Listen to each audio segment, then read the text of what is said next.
자, 오늘은 예수님의 관심이라는 제목으로 함께 하나님 말씀 살펴보도록 하겠습니다. 요즘 여러분들이 가지고 있는 어떤 관심, 크게 마음 가는 데가 분명히 있기는 있으실 겁니다. 학생들은 대부분 중간고사 치렀죠. 예, 대부분 치렀고 뭐 늦으면 이번 주 정도에 치를 것 같습니다. 학생들에게는 시험 기간이 되면 시험이 가장 큰 이슈가 되고요. 그리고 뭐 제 주변에 있는 친구들, 그냥 보통 친구들에게 질문했더니 야, 너 요즘 뭐가 제일 뭐 이슈냐, 관심 있냐라고 했더니 저한테 이런 얘기를 하는 친구가 있었어요. 야, 요즘 온 세상이 파랗다. 그래서 왜 정치? 그랬더니 아니, 주식 이렇게 얘기하더라고요. 내려가서 떨어져서 올라갈 줄을 모른다. 복구가 좀 됐는데 아직도 파랗다. 뭐 이러면서 좀 괴로워하는 모습을 보이기도 했습니다. 아이들을 키우고 있는 어머님들은 어떠세요? 이렇게 자녀 양육이 제일 관심일 거고, 사업을 하시는 분들은 이 사업이 커야 될 텐데, 안정이 돼야 될 텐데, 이런 것들이 제일 큰 관심일 겁니다. 저도 일상을 살아가죠. 평범한 일상이고 하던 일 하고 그렇게 살아가고 있는데, 저도 요즘 좀 관심 가지는 게 좀 있어요. 좀 해야 될 일이 있어서 좀 일주일에 한 2, 3일 정도는 제가 뭐 이렇게 막 글을 써야 될 게 있어가지고 막 앉아가지고 제가 보기와 다르게 글 쓰는 거 되게 싫어해요. 그러니까 설교문 빼고 글을 쓴다? 저는 이건 되게 싫어하는 사람입니다. 근데 써야 될 일이 있어서 좀 쓰고 있는데 그러면서 관심이 계속 그쪽으로 이제 가는 거죠. 아, 블로그 글 올려야 되는데 뭔가를 해야 되는데 그러니까 좀 의무로 해야 될 필요가 있어서 하고 있습니다. 우리가 보통 뭔가에 관심을 가지게 되잖아요. 그러면 어때요? 정신이 다 거기에 팔리게 됩니다. 뭐 정신뿐입니까? 사실은 시간도 거기 써야죠. 돈도 써야죠. 그리고 뭐 많은 것들이 그쪽으로 쏠리게 되죠. 방향이 다 그쪽으로 가게 됩니다. 그래서 우리 삶이 어디다가 관심을 가지느냐가 아주 중요합니다. 자, 예수님께서 지난주까지 내용을 보면요. 광야에서 침례 요한을 만났고 침례를 받으셨습니다. 이제 다시 어떻게 하시느냐? 본인이 주로 활동하셨던 갈릴리라는 지역으로 가십니다. 갈릴리 지역에 가셔서 혼자 막 걷기 시작해요. 예수님의 흔히 말하는 공적인 사역들이 시작이 됩니다. 공생애라고 하는데 공적인 사역이 시작됐기 때문에 뭔가 엄청나고 큰 일들이 시작될 것 같은데 예수님께서 그냥 해변을 산책을 하세요. 마치 휴가 나온 사람처럼 그렇게 산책을 합니다. 좀 이상한 일일 수도 있습니다. 그냥 산책을 하다가 거기서 끝나냐? 그런데 그 산책이 그냥 산책은 아니었던 것 같습니다. 중요한 일이 우리가 생각한 대로 중요한 일이 생기게 됩니다.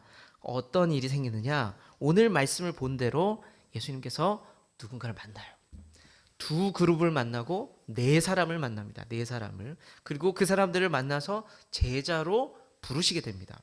자, 누구였습니까? 시몬이라는 사람이 있었고 그 형제 안드레라는 사람을 불렀고요. 그리고 또 한 그룹은 야고보라는 사람을 만났고 그 형제 요한을 만나게 됩니다. 자, 예수님의 첫 번째 사역이 뭐냐? 해변가에서 제자를 부르셨다는 겁니다. 자, 이게 의미가 있어요. 중요하고 아주 의미가 있습니다. 오늘 이 장면을 통해서 우리가 예수님께서 뭐에 관심이 있느냐? 예수님께서 중요하게 여기는 것이 무엇이냐를 우리가 볼 수가 있다는 거예요. 두 가지 볼게요. 첫 번째는 예수님의 관심은요, 일꾼이 아닌 교제, 사귐이라 그러죠. 이렇게 서로 알아가는 것. 일꾼이 아닌 교제를 중요하게 여기신 예수님을 볼 수가 있습니다. 자, 똑같이 반복할게요. 예수님께서 침례를 받으시고 뭔가 엄청나게 중요한 일을 하셔야 되는데 그게 뭐였냐면 산책을 하시면서 바닷가를 산책을 하시면서 사람을 두 팀과 네 사람을 만나서 부르신 일입니다. 이게 중요한 일이었어요. 그게 뭐가 그렇게 중요할까? 우리는 왜 예수님이 그 사람들을 불렀을까라는 의문이 생길 수 있습니다. 굳이 예수님 옆에 능력이 있으신 분이 굳이 사람을 둬야 했을까? 왜 사람을 불렀을까라는 생각이 들 수가 있습니다. 여러분들 생각하시기에 왜 예수님이 굳이 제자들을 거두셨을까요? 부르셨을까요? 사람이니까 심심해서? 아니면 옆에 거느리면서 막 같이 다니면 좀 폼이 나고 멋있으니까? 뭔가 세력이 되는 것 같으니까? 아니면 옆에서 수종드는 사람이 필요해서 제자를 불렀을까요? 이런 질문을 한번 스스로 한번 던져보고 대답을 찾아볼 수도 있습니다. 이 질문에 대한 답을 찾으려면요, 제자를 부르신 다음에 예수님이 뭘 했느냐를 살펴봐야 돼요. 예수님 그 다음에 제자들과 함께 뭐를 했느냐, 어디에 갔느냐, 이걸 살펴봐야 제자를 부르신 목적이 그거였구나를 알 수가 있습니다. 여러분들이 만약에 커피 그 콩을 가는 글라인더라 그러나요? 그 전동 글라인더를 샀어요. 윙 커피 그거 왜 삽니까? 샀어요. 그럼 왜 샀냐고 제가 물어볼 수 있잖아요. 우리 집에 커피 글라인더가 생겼어요. 아내에게 물어볼 수 있습니다. 그거 왜 샀어? 그랬을 때 아내가 윙 갈아서 저에게 커피 한 잔을 건네줍니다. 이거 왜 산 거예요? 커피 마시려고 산 거잖아요. 그러니까 목적을 알기 위해서 왜라는 질문에 답을 얻기 위해서는 그 다음 행동을 봐야 돼요. 행동을. 제가 선홍이한테 전화를 걸어서 평일에 내가 그 남고 알지? 최고 옆에 있는 남고 맞지? 거기 라면집에 있을 테니까 점심시간에 밥 먹자라고 얘기를 했어요. 그럼 왜 한 거예요? 왜 전화한 거예요? 같이 밥 먹고 싶어서. 그러니까 행동에 따라서 이유들이 나오는 거예요. 이유들이. 예수님이 그럼 제자를 부르셔서 무슨 일을 하셨는가? 여러 가지를 하셨어요. 밥을 먹었습니다. 제자들과. 치유 사역도 하셨고 말씀도 가르쳐 주셨어요. 그런데 본질이 뭐냐? 예수님이 여러 가지를 했지만 본질은 뭐냐면 그들과 함께 했다는 거예요. 함께 했다는 거. 동행했다는 거예요. 자, 다시 반복해 볼게요. 예수님께서 밥을 먹었어요. 근데 같이 밥을 먹었어요. 예수님께서 치유하고 사람들을 회복시키는 사역들을 하셨어요. 근데 예수님께서 제자들을 늘 옆에 두고 보게 하셨어요. 일부러 보게 하셨어요. 그리고 말씀을 가르치셨어요. 같이 모여서 그 일들을 하게 됩니다. 예수님께서 가버나움, 갈릴리, 가나, 예루살렘 온 지역을 다니실 때에 같이 하셨어요. 그 일들을 같이 하신 겁니다. 자, 예수님께서 제자들을 불러 모으신 첫 번째 목적이 뭐예요? 동행, 교제입니다. 같이 하고 싶어서. 갈릴리 해변을 다니시면서 예수님께서 제자들을 만났을 때 첫 번째 하신 말씀이 뭐냐? 우리 그것도 볼 필요가 있습니다. 예수님께서 그 제자들에 다가가셔서 무슨 말씀을 하셨냐? 사업 설명회 하듯이 내가 앞으로 이런 사역들을 할 건데 나를 따라올 거니? 라고 설명을 하지 않으셨어요. 아니면 예수님께서 그 예루살렘 입성할 때처럼 나귀를 끌어오라 라고 말씀하신 것처럼 강제로 나를 위해서 일하라 뭐 어떤 명령을 내린 것도 아닙니다. 그럼 무슨 말씀을 하시느냐? 17절 말씀을 보시면 다른 말씀을 하지 않으세요. 나를 따라와라, 나와 함께 가자 라는 말씀을 하십니다. 물론 그 후에 사람을 낚는 어부가 될 것이다 라는 사명에 대한 말씀을 하셨지만 예수님께서 가장 먼저 하신 말씀, 가장 중요하게 여기셨던 것은 일단 나와 함께 하자는 겁니다. 일단 나와 함께 하자.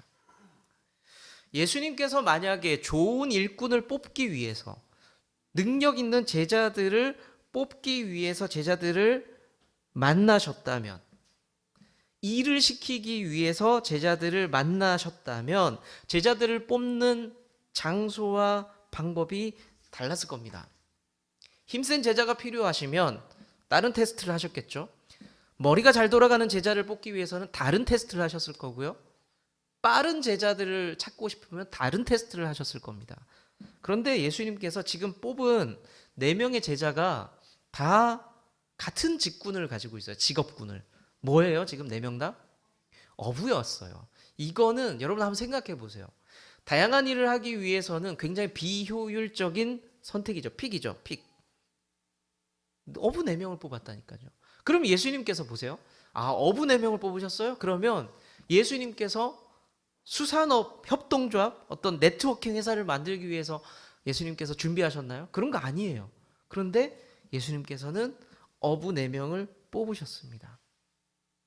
예수님께서 다른 일을 효율적으로 하고 싶었다면 여러 가지 재능과 은사를 가진 사람들을 그 젊은이들을 불러 모으셨을 텐데 희한하게도 그 4명, 어부 4명을 뽑게 됩니다. 이유가 뭘까요? 예수님이 원하시는 게 뭐다? 예수님이 일꾼을 원한 게 아니었어요. 능력자를 원한 게 아니었어요. 뭐라고요? 그냥 같이 하고 싶었어요. 같이 교제하고 싶었습니다. 그리고 함께 걸어 다닐 친구들을 찾으셨던 겁니다. 우리가 친구라고 말할 때, 우리가 가까운 사이라고 얘기할 때 그 사람의 능력을 보고 사귀입니까? 그렇지는 않거든요. 사실 그렇지는 않거든요. 그러면 그 사람의 능력이나 배경을 보고 사귈 때는 목적이 생기죠.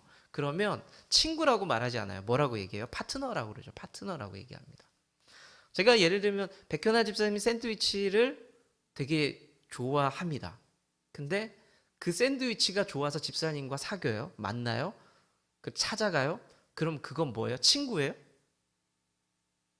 제가 저분을 교우로 대하는 걸까요? 그냥 사장님으로 대하는 거예요. 사장님으로. 똑같은 거예요. 똑같은 거. 예수님께서 원하신 거는 친구였어요. 친구. 여러 가지 능력을 가진 사람을 다양하게 뽑아가지고 내 조직을 효율적으로 돌리고자 그런 마음으로 제자들을 만난 게 아니었습니다. 사회 친구들은 그런 거 있잖아요. 이렇게 좀 약간 목적이 있고 필요에 따라서 만나고 연락하는 게 있습니다. 다시 말씀드리지만 그건 그냥 파트너. 그러니까 나쁜 의도가 아니지만 친구라고 말하기는 어렵죠. 그냥 파트너예요, 파트너. 한번 딱 생각해 보시면 내 친구가 있고 파트너가 분명히 이렇게 좀 나눠질 겁니다. 예수님께서는 지금 할 일이 많아요.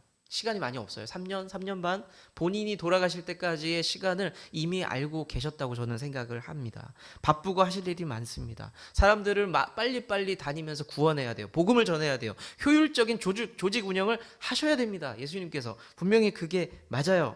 그런데 하나님께서 우리를 부르시는 게 뭐다?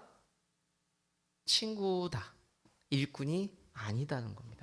예수님은 일꾼이 필요했고 조직이 필요했었습니다. 그런데 예수님께서 지금 가장 시급하게 한 것은 뭐였냐면 한 사람을 만나서 나와 함께 할래? 한 사람씩 만나서 나와 함께 할래? 근데 그 사람이 별 볼 일 없어요. 사회적으로. 그냥 어부였어요. 물고기 잡는 데만 능한 사람이었죠. 근데 예수님께서 그 사람을 선택을 합니다. 그 사람들이 오늘 소개된 4명의 어부입니다. 사랑하는 성도 여러분, 하나님께서 저와 여러분들을 부르신 찾아오신 이유를 헷갈리시면 안 돼요. 하나님은 우리를 일꾼으로 부르신 게 아닙니다. 일 시키려고 부르신 게 아니에요. 하나님과 교제하면서 동행할 사람을 찾다가 저를 선택을 한 겁니다.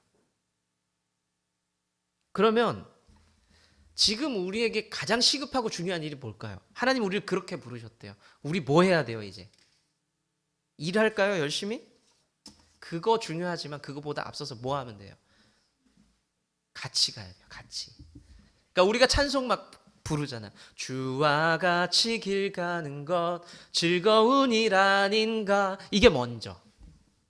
우리가 주님과 동행하는 게 먼저 되어야 합니다. 근데 우리는 가끔 종종 앞서가요. 혼자 막 과몰입할 때가 있습니다. 특별히 은혜 받았다. 아니면 마음에 부담이 생겼다. 하나님과의 뜨거운 사랑에 빠졌다. 이렇게 느끼는 순간 하나님 앞에 조금 넘치게 행동할 때가 있습니다. 어떻게 하느냐? 손을 번쩍 들어요. 하나님, 그럼 제가 이제부터 무엇을 하면 되겠습니까? 이게 나쁜 건 아니죠. 근데 때때로 이 열정은 잘못된 열정이 될 수도 있습니다. 그럼 뭐를 하는 게 중요해요? 뭐를 먼저 점검하는 게 중요해요? 내가 하나님과 정말 어떤 관계를 지금 맺고 있는가가 중요하다는 겁니다. 그게 먼저 돼야 됩니다.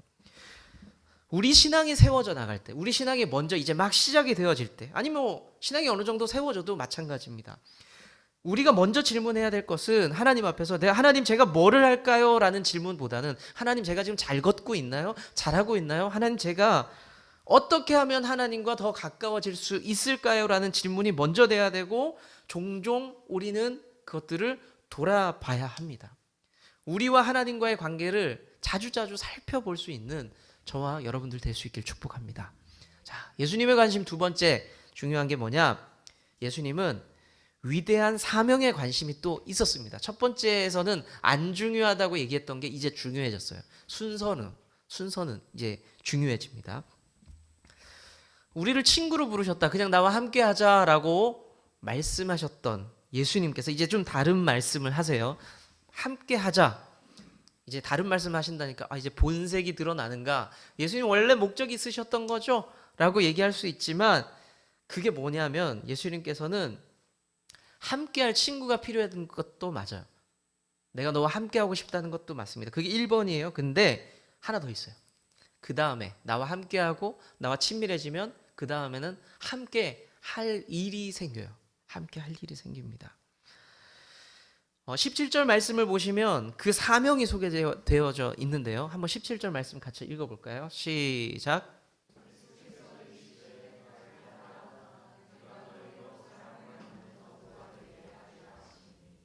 분명 예수님의 우선순위 첫 번째는 함께하는 것, 나를 따라오라, 관계, 교제가 맞습니다. 그런데 예수님께서 하고 싶은 일이 있었다는 거죠. 관계의 소중함을 먼저 말씀을 하셨어요. 나와 함께하자. 그리고 나서 사명을 주십니다. 우리가 손을 들어야 할 때는 이때. 내가 주님과 가까워지고 난 뒤에 내가 주님께 사랑을 고백하고 내가 주님이 너무 좋네요 라고 고백하면서 그 길을 걸으면서 해야 될 말 뭐냐? 주님을 보면서 얘기해야 돼요. 주님, 그럼 제가 이제 주님을 위해서 무엇을 시작하면 될까요? 제가 주님을 사랑하는데 어떻게 표현하면 될까요? 라는 이야기가 그 다음에 나와야 돼요. 이제 할 일을 받게 됩니다. 사명을 받습니다. 그러면 이제 정체성과 이게 연결이 됩니다. 정체성. 내가 뭐를 하느냐에 따라서 나는 누구이냐가 결정이 돼요. 학생을 가르치던 교수님이 있어요. 근데 이 교수님이 정부로부터 어떤 그 국가로부터 부름을 받아서 임명을 받게 되고 국회에서 인준을 받으면 대학 교수님이 뭐가 되냐면 장관이 돼요. 하는 일에 따라서 불려지는 이름이 달라지게 되죠. 저는 한때 대학생이었습니다. 그렇죠? 그리고 필요에 따라서 교회에서 훈련받았고 학교에서 훈련받았고 그리고 나서 목사가 되었습니다. 그리고 지역에서 교회를 개척하고 지역교회 목회자가 되었습니다. 제 하는 일이 계속 바뀌어요. 이제 사명이 주어졌습니다. 지역교회 목회자로. 그러면서 정체성이 같이 바뀌어요. 정체성이. 오늘 등장한 4명의 사람은 지금까지 뭐 하던 사람이었냐? 물고기만 열심히 잡던 사람이었죠. 어부라고 하죠. 그 4명의 사람들의 차이가 있다면 뭘까요? 그냥 조금 더 실력이 있던지 조금 더 부자든지 뭐 그 정도 차이가 있을 겁니다. 어찌됐든 그날 그 사람들이 관심 가졌던 건 뭐냐? 물고기 뭐가 지금 비싸? 뭐가 지금 잘 나오는 철이지? 그게 얼마야? 이런 거에만 집중했던 인생이에요. 그래서 그 사람들을 사람들이 뭐라고 불렀냐? 어부라고 불렀던 거예요. 거기에 관심이 있었고 그 일을 했기 때문에. 그런데 그 인생이 예수님의 부르심에 따라서 이제 삶이 달라집니다. 사람을 낚는 어부라고 예수님께서 새로운 일을 주셨어요. 일을 주십니다. 그러니까 신분이 바뀌게 됩니다. 오늘 성경은 뭐라고 말씀하셨냐면 그 바뀐 신분을 사람을 낚는 어부라고 말씀을 하셨고 그 후에는 이 사람들을 사도라고 불렀고 제자라고 불렀죠. 하는 일에 따라서 우리가 어떻게 불려지느냐가 계속해서 달라집니다. 하나님은 거듭 반복하지만 최고의 우선순위는 동행입니다. 그런데 그대로 두고 싶어 하지는 않으세요. 조금 우리가 부족하고 못나도 받아주세요. 함께 가자라고 얘기를 하세요. 지금도 그렇게 하시죠. 그런데 거기서 멈추지 않아요. 바꾸길 원하세요. 오늘 봤던 4명의 사람들을 부르셨죠. 그리고 나서 사명이 좀 부족하지만 사명을 주시면서 제자로 삼으십니다. 오늘 부름받았던 제자 중에 시몬이라는 사람이에요. 시몬은 베드로예요. 우리가 흔히 알고 있는 베드로입니다. 사도행전을 보시면 이 베드로 지금 어부잖아요. 어부에서 막 부름받았고 그냥 뭐라고 해야 될까요? 어리버리해요. 잘 몰라요. 예수님도 잘 모르고 하나님도 잘 몰라요. 그런데 예수님과 함께하고 성령을 경험한 뒤에 사도행전의 말씀을 보시면 베드로는 사도 바울과 함께 초기 기독교의 투톱 지도자가 됩니다. 가장 영향력 있는 지도자가 됩니다. 베드로는 어부였어요. 세상 사람들이 말하는 무식쟁이였고 고기만 잘 잡는 사람이었습니다. 그런데 예수님의 제자가 되고 성령 체험을 한 다음에 믿음의 확신을 가지고 나서 세상을 깜짝 놀래키고 뒤집어 버립니다. 한번 베드로의 활약상을 잠깐만 살펴보면요. 사도행전 말씀을 보시면 2장 37절의 말씀을 보시면 베드로의 설교가 있은 후에 사람들 마음에 찔림이 있습니다. 그러니까 우리식으로 표현하자면 찔림, 감동, 영향을 주게 됩니다. 능력이 생긴 거죠. 같이 한번 그 부분 읽어볼게요. 한번 같이 읽겠습니다. 시작.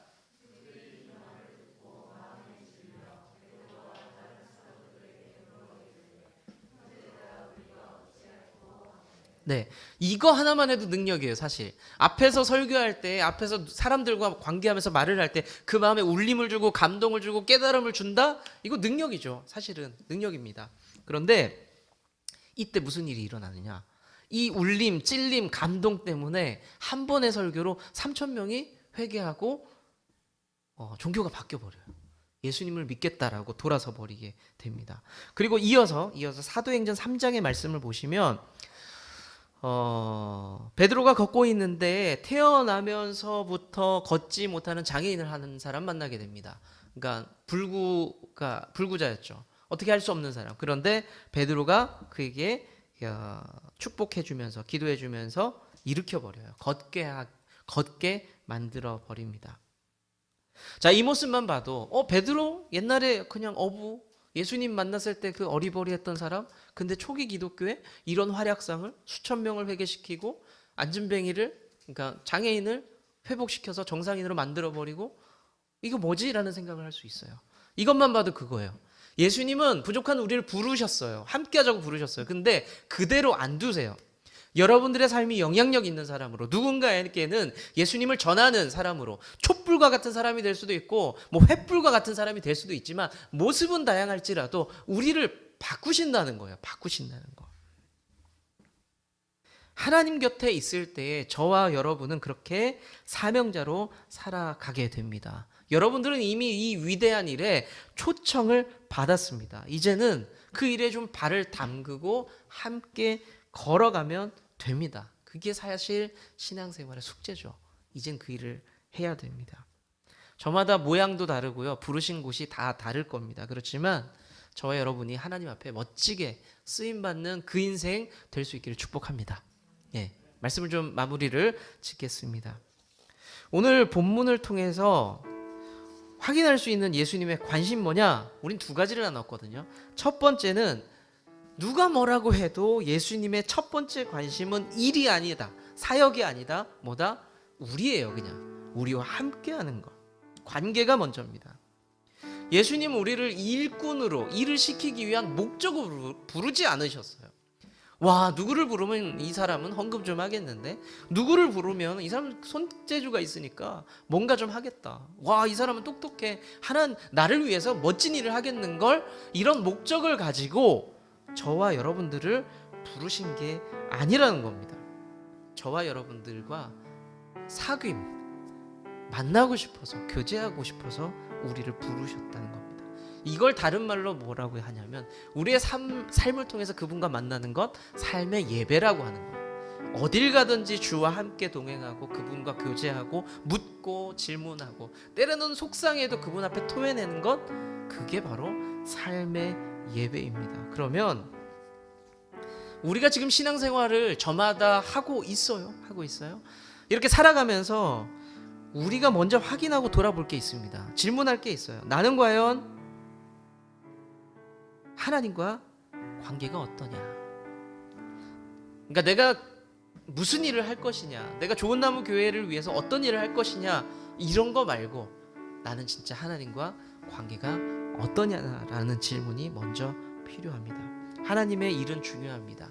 하지만 그보다 더 중요한 건 관계라고 예수님 오늘 말씀하고 있는 겁니다. 자, 그렇다면 두 번째 이야기도 정리해 볼까요? 이제 우리가 예수님이 관심이 어디에 있는지 알았다면 더 좋은 관계를 만들어 가야 되겠죠. 사명, 사역, 거창한 말들이 있겠지만 예수님과 더 가까워져야 되겠죠. 그러면 예수님 우리를 향해서 내 친구다, 내 제자다, 내 사랑하는 아들이다, 딸이다 이렇게 불러주십니다. 그러면 이제 우리에게 주어진 숙제가 뭐냐? 제자로 불렀으니까 제자답게 살아야죠. 예수님과 함께 걷는 사람이니까 예수님 친구답게 살아야죠. 삶에 대한 숙제가 사실 주어지게 됩니다. 그러니까 우리에게 주어진 사명이 분명히 있다는 거예요. 그렇게 살아가는 게 우리에게 사명입니다. 성도답게, 제자답게, 친구답게 살아가는 것. 성경에 무서운 이야기가 있습니다. 나와 관계없이 일하는 거에 대해서 나는 그것에 대해서 모른다고 할 거다라는 말씀하세요. 넌 나랑 친구가 아니잖아. 근데 왜 친구처럼 행세해? 너 내 제자가 아니잖아. 근데 왜 제자처럼 행세해? 네가 헌금을 엄청 많이 했니? 네가 막 교회를 지었니? 네가 교회에서 엄청난 일을 했니? 근데 너 나랑 친구가 아니잖아. 그냥 너는 네 일 한 거잖아. 내 일이 아니었어. 그걸 성경에서는 나는 나중에 너를 모른다 하겠다라는 말씀으로 대신할 수가 있습니다. 사도행전 8장의 말씀을 보면요, 관계보다 능력을 사모했던 한 사람이 나옵니다. 마술사 시몬이라는 사람이 나와요. 우리가 예전에 사도행전 말씀을 통해서 봤습니다. 그 사람은 돈을 주겠다, 성령의 능력을 내게 좀 달라라고 이야기를 합니다. 전형적인 관계보다 능력을 사모한 사람입니다. 결국엔 그 사람 베드로에게 크게 혼나게 됩니다. 오늘 말씀은요, 이 아침에 예수님께서 우리를 일꾼이 아닌 친구로 부르셨다라는 걸 좀 기억했으면 좋겠다라는 말씀을 하고 있습니다. 이 시간에 기도 잠시 하면서 마무리 지을게요. 잠시 눈 감고 기도하면서 여러분들은 어찌어찌 여러 가지 과정을 통해서 여러 가지 방법으로 예수님을 알게 되었고 예수를 믿게 되었습니다. 그런데 이 시간에 여러분들이 삶을 한번 점검해 볼 것은 내가 그분과 어떤 관계로 살아가고 있는가. 예배는 드리고 있지만, 내가 교회는 나오고 있지만, 가끔은 성경도 보지만 나는 그분과 어떤 관계를 만들며 살아가고 있는가. 그분과 나는 친한가. 그런 질문들을 하면서 하나님, 내 삶이 이제는 조금 더 주님과 가까워지는 삶, 조금 더 주님과 동행하는 삶, 그런 삶으로 살기를 원합니다라는 결단과 함께 잠깐 기도하기를 원합니다. 우리 함께 다 같이 기도하겠습니다. 주님은 나무, 당신은 가지니 사랑의 열매 맺기에 주